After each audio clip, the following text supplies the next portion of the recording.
Hello, American National Government class. Hope you guys are having a good week. Connecting with you once again via video. We're going to talk about chapters 15 and 16 in this segment of videos on economic and environmental policy. I find this a very, very relevant chapter given the CARES Act that was, or actually even as I'm giving this mini lecture here, still under deliberation in Congress. It has not been formally voted on, but again, this $2 trillion aid package because of the coronavirus, and so again, that is economic policy, and it is, estimates are that it's going to be twice the size in adjusted income as FDR's New Deal. So it'll be interesting to see how all this works out and how we get through this as a nation.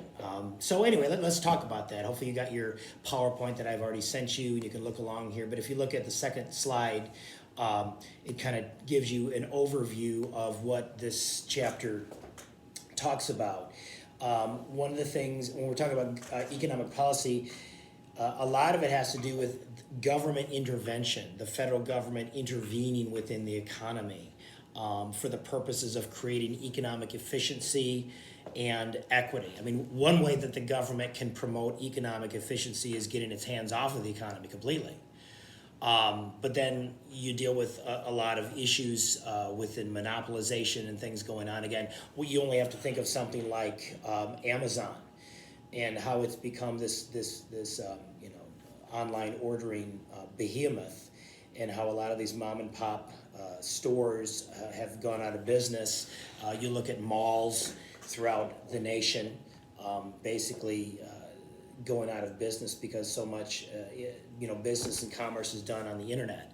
The issue for the government is when and should and if should the federal government get involved in these types of things? Should it regulate that? Through regulatory and conservation policies, the government tries to protect and preserve the environment from the actions of business firms and consumers. And through promotion, the U.S. government helps private interests achieve their economic goals. Business in particular benefits from the government's promotional efforts, including, example, tax breaks and loans.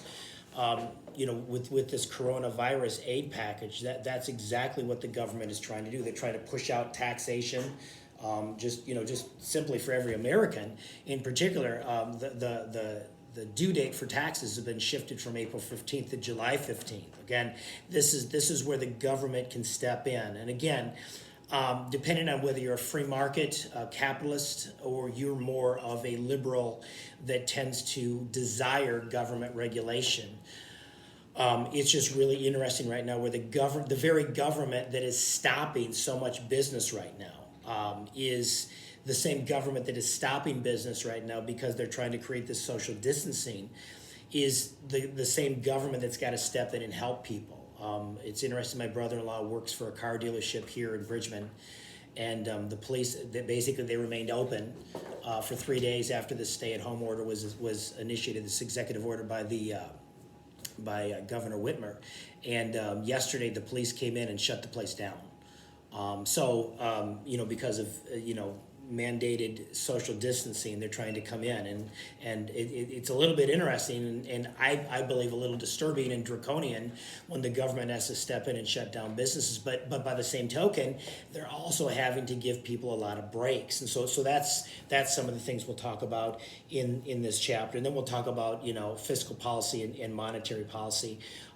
If you go to the next slide number 3, I think it's important to set the stage when we're talking about economic policy to at least contrast this with how the founders looked at property. In other words, the founders looked at private property as very, very important. In other words, if we lose our ability to enjoy our own private property, we lose a tremendous liberty.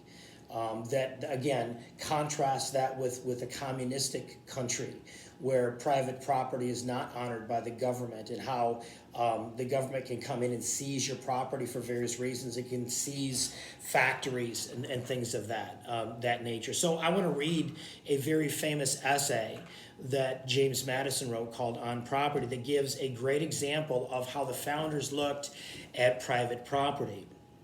And so he begins saying, in a word, as a man is said to have a right to his property, he may equally be said to have a property in his rights. In other words, he's talking about material property, like our material land or our material factory or home, but there's also immaterial property, property that cannot be measured by scientific calibration. You can't weigh rights. Okay, it's immaterial, but again, that is property that Americans should own. Is that we have a right to our property, but we also have property in our immaterial rights. One of which he's going to talk about is freedom of conscience.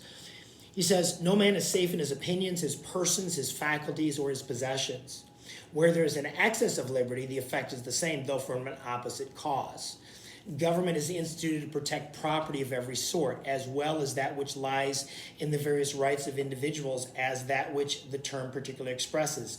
This being the end of government, that alone is a just government, which impartially secures to every man whatever is his own." So in other words, he's saying a just government secures your rights to property. In other words, a just government doesn't give you property. It doesn't give you stuff. It doesn't give you free stuff. A just government merely secures your current property and protects you so that you can flourish within that. Goes on in the next slide there. He says, "Conscience is the most sacred of all property. That is not a just government, nor is property secure under it, where the property within man in his own personal safety and personal liberty is violated by arbitrary seizures of one class of citizen for the service of the rest." So he's saying, listen, the most sacred right we have is our conscience. Again, that deals with religious liberty. That deals with your right to believe what you want to believe. Government must not tell you what to believe. Government must not tell you what your conscience should or should not be. If government starts stepping in and telling you what you should believe or not believe, that's a violation of a fundamental right of property. Again, conscience is an immaterial right, but again, or an immaterial aspect of property, but a fundamental aspect of it nonetheless. And then he goes on to say, listen, government is not just when it starts picking winners and losers, when it starts redistributing property from the haves and giving it to the have-nots. Again, very interesting in our current political climate. And then, again, the next slide, he says, "A just security to property is not afforded by that government under which unequal taxes oppress one species of property and reward another." Again, this idea of the redistribution of wealth by excessively taxing one class of citizens to the benefit of another class, that is not just government. He says, "Where arbitrary taxes invade the domestic sanctuaries of the rich and excessive taxes grind the faces of the poor, where the keenness and competitions of want are deemed an insufficient spur to labor, and taxes are again plied by an unfeeling policy as another spur in violation of that sacred property which heaven, in decreeing man to earn his bread by the sweat of his brow, kindly reserved to him in the small repose that could be spared from the supply of his necessities." Again, he's simply saying there, it's not just government to start picking winners and losers when you're dealing with taxes. In the Supreme Court case, not Marbury versus Madison,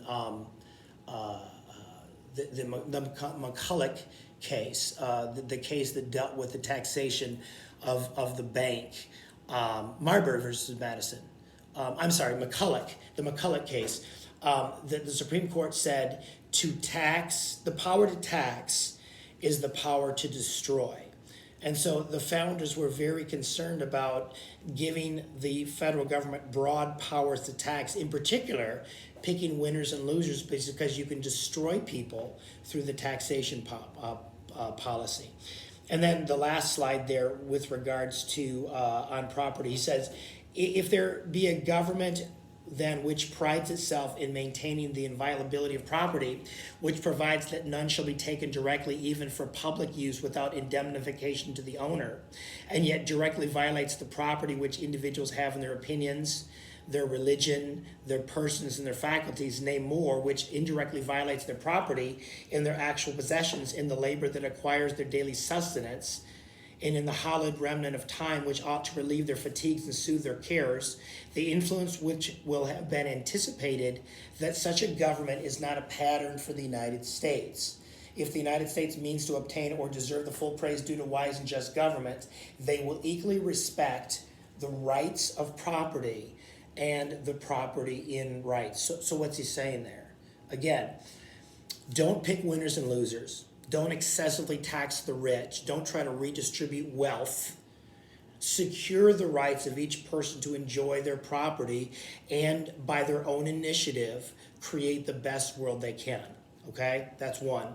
Second of all, the government should not violate the opinion, the religion, the consciences of people as well. Okay, again, think the current sexual revolution and the creation of rights for homosexuals to be married.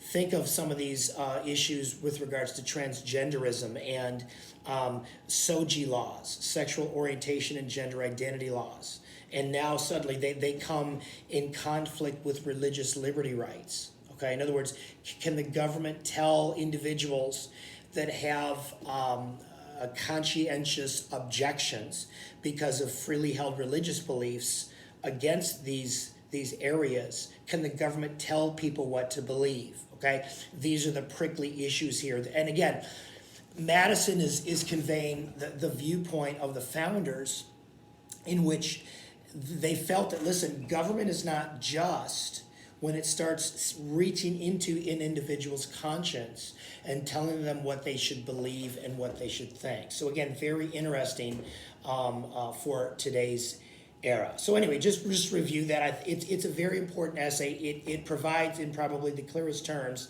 what the founders thought about personal property that's material, and property that's immaterial, like your conscience and rights. So anyway, I'm going to conclude there, and we'll resume with the next slide.